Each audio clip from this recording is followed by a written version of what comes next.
another one. Before we get started, we got this on 60 Minutes in Australia. Like, share, comment, and subscribe. Let us know what you think of this video. And I'm your host as always, Rakeem, and my co-host, Just Sharon. Now let's watch a little bit of this P. Diddy's former assistant, not Fonzworth Bentley, but another one. He got some shocking allegations he's saying against P. Diddy. Let us hear it. Bring it on. On Combs better than almost anyone. As his senior personal assistant, Phil was the go-to guy, a trusted confidant and keeper of secrets. He thought getting the job would be his big break into the music industry. I was excited. I mean, look, this man is one of the most powerful, one of the most influential. So it meant a lot to me to actually have the opportunity to work with somebody of that magnitude. What is the job of an executive assistant? What do you do? Well, the job of an executive assistant is to staff him, 24/7, essentially. He needs staffing, unless he's asleep. In Diddy's world, staffing included organising the mogul's over-the-top social functions. It was hard work, but at first, Phil couldn't believe his luck. He loved that the job was so eye-opening. They were celebrity-driven parties.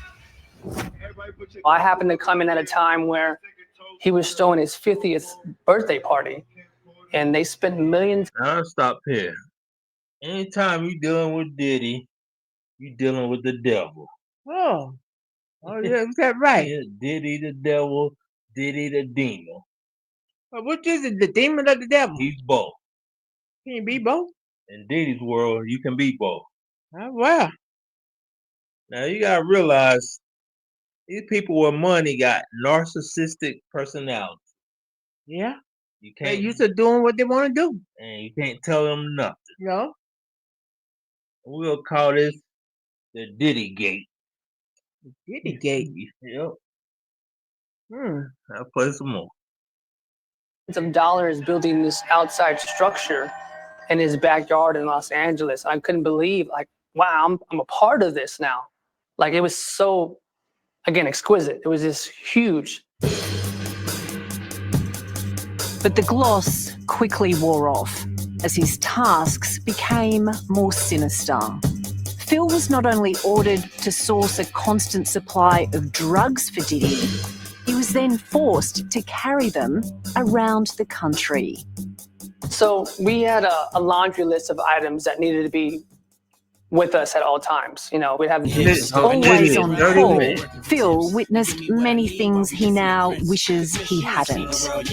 He says he worked on the periphery of Diddy's now infamous sex parties known as freak-offs, although he knew them by another name. They were referred to me as Wild King Nights. And what a Wild King Night was when him and a guest would go to a hotel room or... Let's pause for a minute. First off, if my job requires me to carry drugs on me, I don't want it. Heck no. You talking about prison time.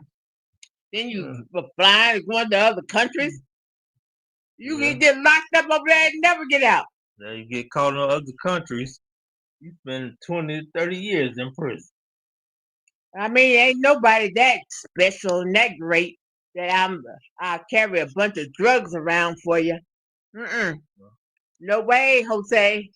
I don't care how much you want a job with the dirty dolphin Diddy. I'm not doing that. What good would a contract being you in prison? Exactly right. Be at his home, his bedroom, and they would have intimate gatherings. I would have to go and prep that hotel room, which consisted of baby oil, Astroglide, candles, incense, liquor, lights, tons of toiletries, drugs. Phil wasn't in the room for the parties, but he didn't have to be. He knew exactly what went on behind closed doors because one of his jobs was deleting the very incriminating videos of the Wild King nights from his boss's iPhones and iPads. I thought he was this clean businessman who rise to the top because he was... No, stop it. Stop it. He said that's what he thought before he got involved with him. There's been rumor about Diddy for years. But evidently he didn't believe him. Well, that's on him not to believe it. Don't be so gullible. He wanted the contract. I don't want one that bad. He did. Right. Such a powerful and, smart, educated man. I had no idea that he had this other side to him. And when I started to get exposed to his lifestyle, I started to really realize, like, this guy has an addiction. It's not just, once every few weeks. It's every day, every hour. Hey, yo, Phil, can y'all come straighten it up over here? Not looking luxurious. The personal assistant also became the personal maid. Diddy's sex parties meant hotel rooms were often trashed. Phil was expected to get his hands dirty cleaning up, with the priority being to ensure no evidence was left behind. No secrets could ever escape. Initially, when you walk in, you have to start to clean up the mess and the records that's left from the room. And that's... No, first of all, my job is a personal assistant. A personal assistant is doing whatever somebody tell you to do. I'm not no house. If that includes it. If that's what you're told to do. Personal assistant means business out. No, it don't. Personal business, not to clean up your hotel. No, yes it does. It means when you somebody personal assistant, you do whatever they tell you to do. Personal assistant means answering phone calls. No. Running errands, get a grocery store. No. And stuff like that. You're sadly mistaken. That's not a personal assistant. Yes, it is. That's a slave. No, that's not. What he was doing. He get paid. What he was doing was slave work. Slave is free. He getting paid. He was getting humiliated. He was getting paid. I don't care. I don't want the money that bad. He wanted to be around Diddy that bad. No, I don't want it that bad. It's the alcohol that's halfway open. Some bottles are cracked. Glasses are cracked. There's baby oil everywhere on the floors in the bathroom. There's lube everywhere, half open, some of it oozing off the sides. And you have to get all that stuff, clean it up. Luckily, I would wear even a mask and I would wear gloves because it was disgusting. Phil, what would have happened if you said to Diddy, look, that's just not my job. I'm not going to do it. If I said that to Diddy, I wouldn't have worked there. They would find somebody else. He knows everybody. He knows what's going on behind the scenes. He knows every manager, every executive, every attorney, everybody who's important in the industry, he knows. And Puff, where did that come from? I can't tell you that. The implied threat was if you crossed Sean Combs, you'd never work in the industry again. He used his volatility to control his inner circle. Savage! Oh! His employees knew his fits of rage well. Like, oh my God, I'm here. I finally did it. But sadly for Sarah, it didn't take long before the real Sean Combs emerged. An arrogant bully who was out of control with almost everyone he encountered. I want to eat your flesh. Wow. This ninja is sick. Goodness. Now, He wanted to eat something. He wanted to eat something. Now, I understand you want to make it in the music industry and all that. Don't compromise your morals and your values. Well, people feel they have to. Not me. I don't care how bad. Well, maybe not you, but there's people out there who want it so bad that they're willing to do anything that it takes to make it.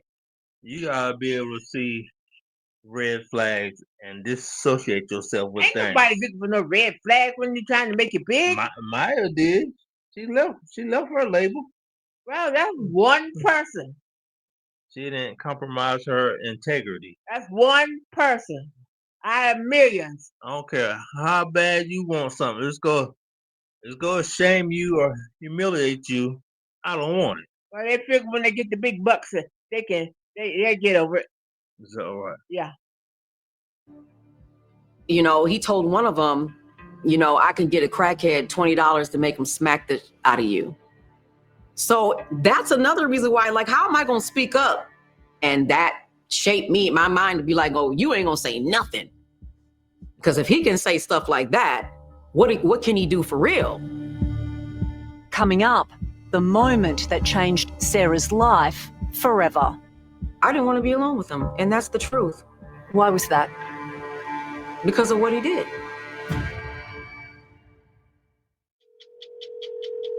Hello?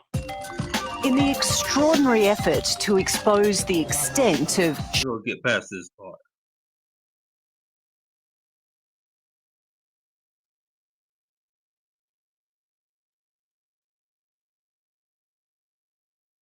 off the hook, ads on social media have prompted 15,000 calls from people detailing decades of alleged abuse by the rapper. Right? Allegedly, this man was doing this for a period of almost 30 years. What we have been told is he was brazen in his attempts to coerce people into these compromising sexual acts. Notwithstanding the outcome We're gonna go past this part, get the one Sarah was telling more of her story. knows their pain, he too has been keeping secrets.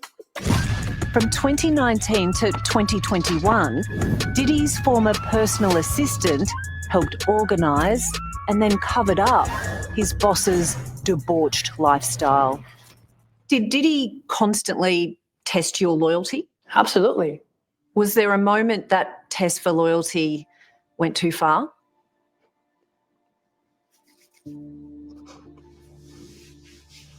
Something happened to him, or he seen too much when he start break down crying. What do you think? Something did.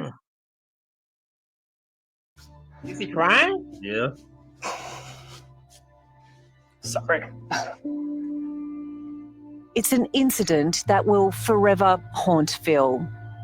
Something Combs made him do at one of the sex parties. Then he says, prove your loyalty to me. And I'm thinking, like, you know, what is he talking about?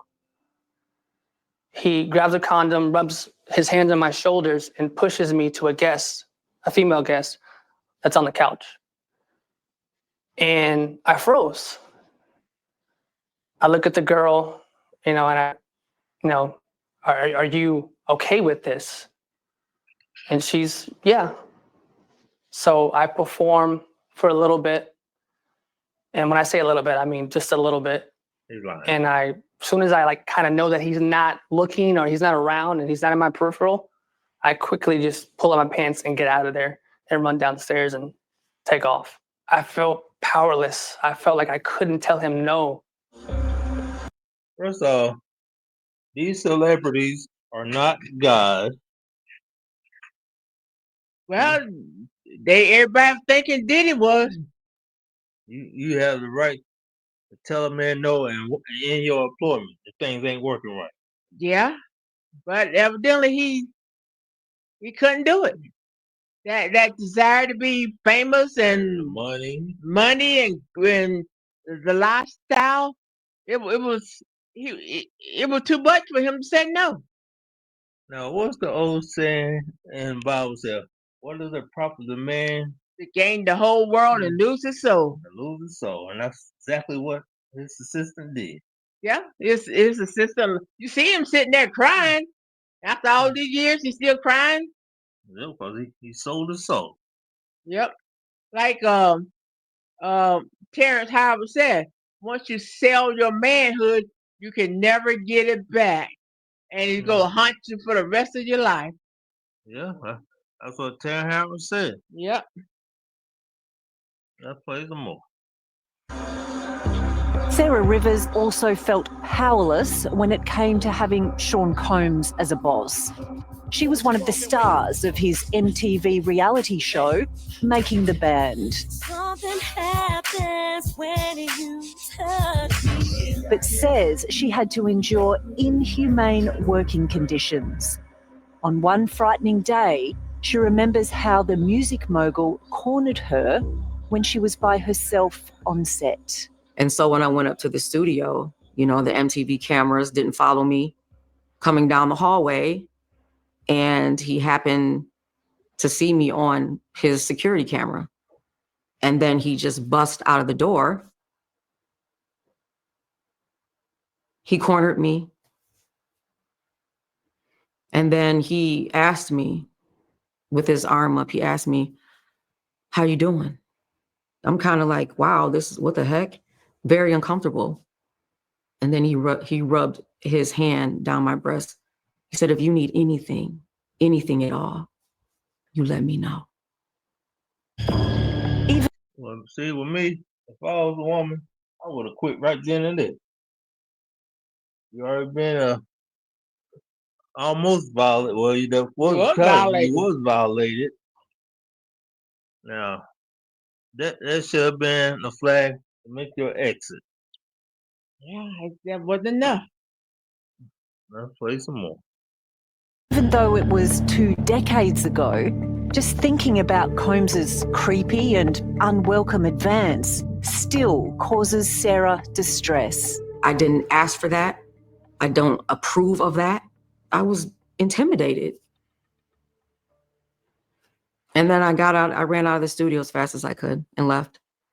Did you feel you could tell anyone?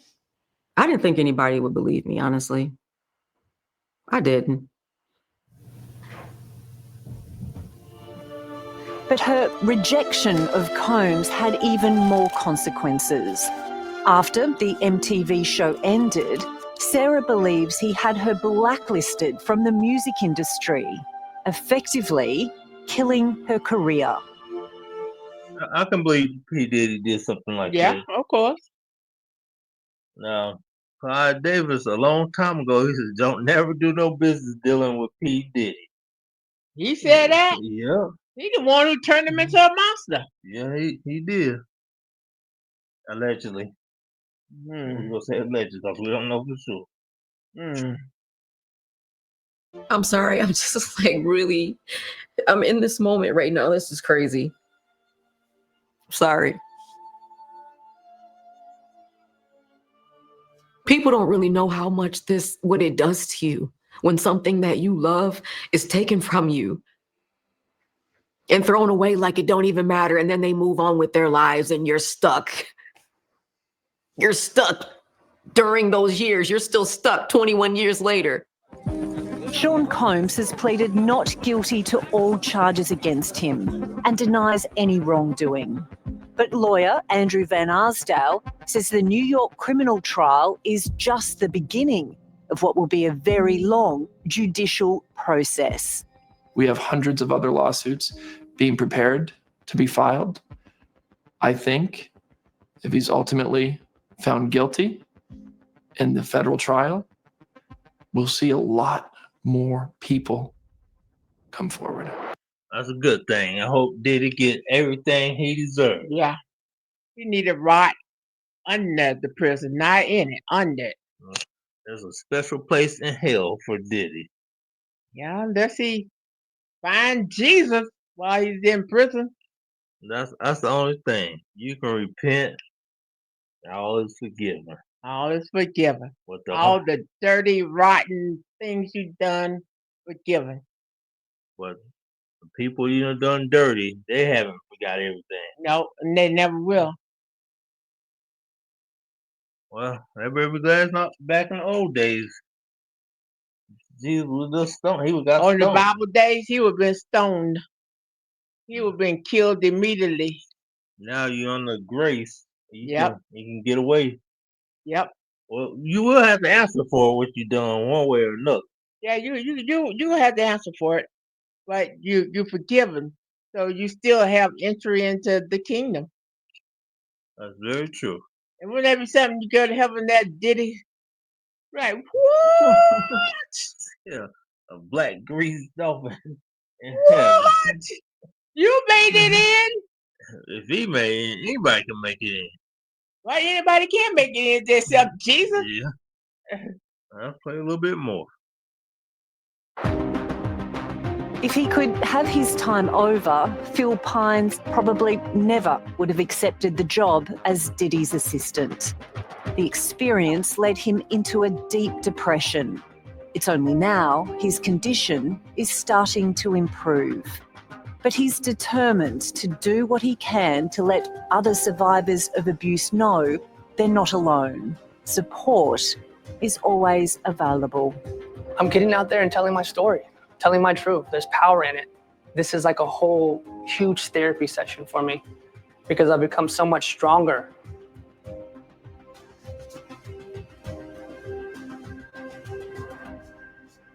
Because it's tough. Well, what's that?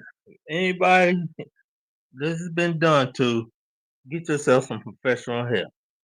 Well, even with professional help, it all depends. It could take you years to get over it. That's true, but better get some help than suffer in silence. Oh yeah, that's true too. That's true too. But just don't put yourself into situations like that. Don't be that starstruck to let somebody use you and abuse you just so you can be around them. Ain't nobody that important. Nobody. And nobody that important for you to have fame and success. Nobody. If you have to do that to get fame and fortune, then you're in the wrong field. You do no, don't do. I mean, you're selling your soul. You're selling yourself out for money. And you gotta do like old girl Carrie Hilson said. She said before she got into business, she read the book about the business. Well, she said she's been fortunate enough; she's never been in that type of situation. Well, people pick and choose. They can see who got Vulnerable. fear and vulnerable and doesn't have a spine at that time. Yeah. They pick out the weak ones. I mean, and Diddy was good at doing that. Yeah. Well, I believe we said all we had to say. Let us know what you think of this Diddy Gate. Diddy Gate, huh? Yeah. Like, share, comment, subscribe. Until next time, people. Well. We out.